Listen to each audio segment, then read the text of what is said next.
Le 29 septembre, le pont du Brau voit passer ses derniers véhicules sur son ancienne travée métallique.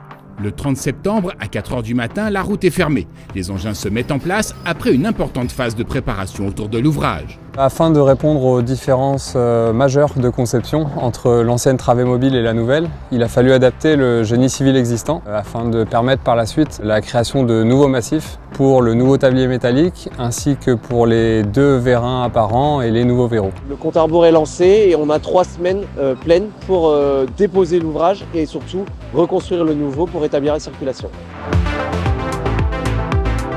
On a commencé à démonter le tablier existant en le mettant en position haute et en sectionnant le premier tronçon pour le gruter et l'évacuer ensuite en décharge. Le 7 octobre au petit matin, les 2 demi-tabliers neufs arrivent par convoi exceptionnel, lançant le début des opérations de levage.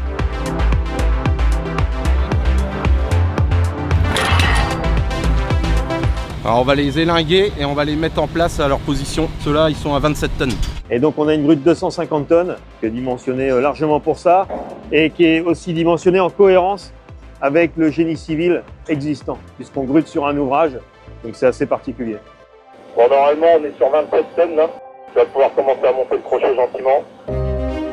Là tu peux monter le crochet, là tu l'as tout en charge. Tu vas orienter gentiment à gauche maintenant. Maintenant un peu, hein, tant qu'à faire. Allez, continue comme ça, on est bien. Continue comme ça. Là, ça pousse. Ça fait des mois qu'on prépare ça et ça fait encore plus que des mois pour ceux qui ont commencé les études. On est à peu près à un tiers du parcours, c'est pas encore gagné. Allez, vas-y, tu peux lever. Lève maintenant, lève. Allez, c'est bon. Là, t'es levé, normalement, t'as tout en charge là. Ok, allez, stop ton orientation. Vas-y, commence à mouler. Moule ton crochet maintenant. Moule ton crochet. Allez, vas-y, stop. On est doublement dans le cœur de métier de Bodin-Châteauneuf puisque c'est un pont métallique et c'est en plus un pont mobile qui est une spécificité parmi les ponts métalliques qu'on a chez Bodin-Châteauneuf. Allez, vas-y, tu peux mouler, on est bon. Là, c'est prépositionné, on est proche du réglage final. Il reste à affiner de quelques millimètres pour faire correspondre les perçages.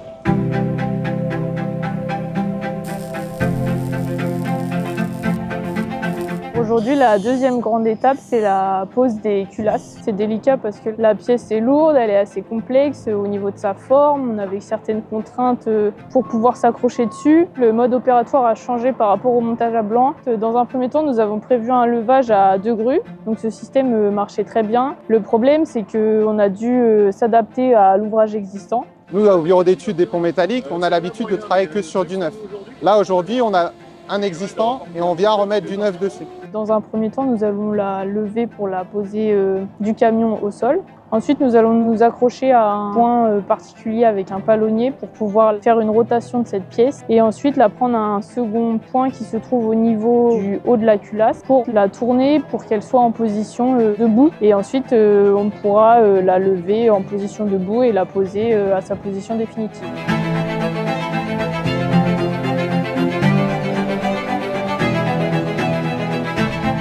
La conclusion, c'est opération réussie.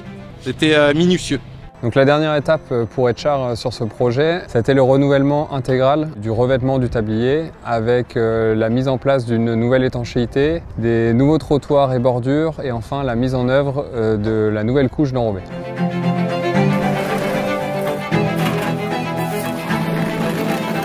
Ce matin, à partir de 6 h, on a pu rétablir la circulation sur l'ouvrage, donc une circulation bidirectionnelle identique au fonctionnement existant. Donc le grand défi, ça a vraiment été de réaliser le remplacement complet de l'ouvrage, dépose plus repose, en 3 semaines de chantier. Et on va attaquer donc du coup la seconde étape du chantier qui consiste à monter le mécanisme de manœuvre pour pouvoir finalement aboutir au pont mobile et enfin rétablir la circulation fluviale.